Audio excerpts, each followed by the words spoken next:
Businesses integrating content marketing more deeply in their strategy have clarity around how they are balancing and prioritizing the models they are installing.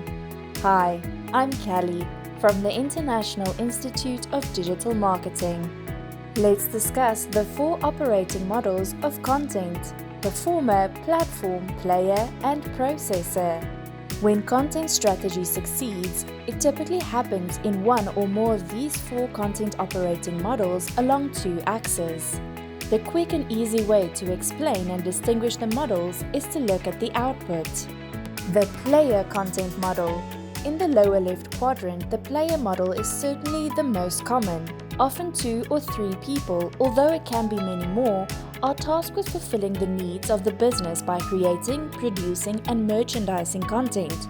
The player model team creates infographics, ebooks, sales sheets, blog posts, and often presentations for the CEO.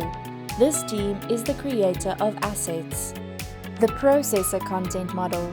In the lower right quadrant, the processor model is content as a service. Internally focused, this model leans towards a more integrated business service that the whole enterprise uses.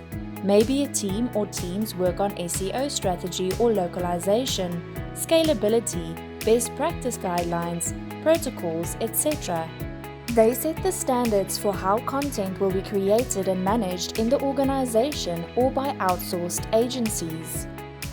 The performer content model. Moving to the upper left quadrant is the performer model. The focus is on building external audiences through content products. An editorial team may manage a resource center or a dedicated blog, magazine, or video channel.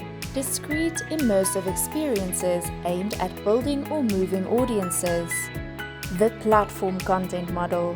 Finally, in the upper right is the platform model, or the content as a business model.